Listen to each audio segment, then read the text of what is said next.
चलिए आपको सीधे ले चलेंगे रोहतक, जहां पर बाबा मस्तनाथ मठ में एक कार्यक्रम को केंद्रीय गृह मंत्री अमित शाह संबोधित कर रहे हैं। आपको सुनवाते हैं।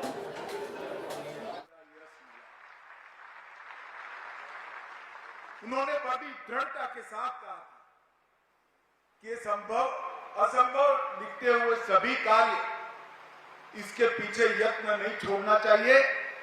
बहुत कम समय में ये कार्य पूर्ण होंगे और भारतीय जनता पार्टी के नेता नरेंद्र मोदी जी के हाथों में ही ये यश लिखा है।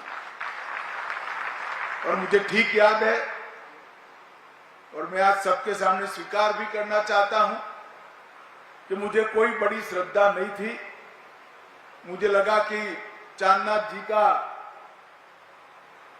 जीवन समाप्त होने को आया है, बड़ी पीड़ा से गुजर रहे हैं और शुभ भाव से आशीर्वाद दे रहे हैं। परंतु जैसे ही समय जाता गया, एक के बाद एक घटनाएं होती गई और साथ अर्थ में असंभव लगती हुई सारी बातों को मैंने अपने आंखों से होते हुए देखा है। ये इनके संकल्प का, इनके पुण्य का एक बल उन्होंने जो ये शुभ कामों के पीछे लगाया था, शायद इसका ही ईश्वर ने परिणाम दिया होगा। मित्रों, भारत अनेक संप्रदायों की भूमि, हजारों सालों से, अनगिनत सालों से यहां अनेक ऋषियों ने, मुनियों ने यहां तपस्या करते करते सृष्टि के अनेक रहस्यों को उजागर भी किया है और उसको आगे बढ़ाने का काम भी किया है। उसमें से एक संप्रदाय नाथ संप्रदाय।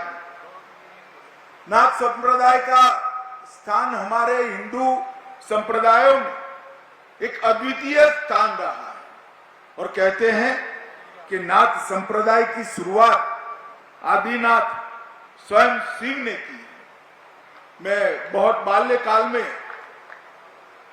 अजंता इलोरा की गुफाओं में गया था और वहां शिव जी की जितनी भी प्रतिमाएं हैं, वो सारी प्रतिमाओं के कान में कुंडल मैंने देखा है। और नाथ संप्रदाय भी आज भी आदि गुरु की स्मृति में कान में कुंडल लगाकर वो परंपरा का वहन करता है। और नाथ संप्रदाय में 9 नाथों की परंपरा में इसी स्थान पर महंत चौरंगी नाथ से लेकर बाबा मस्तनाथ से लेकर यहां पर अब बालकनाथ जी तक कई संतों ने समाज सेवा के अनेक आयाम यहां गढ़ने का काम किया है।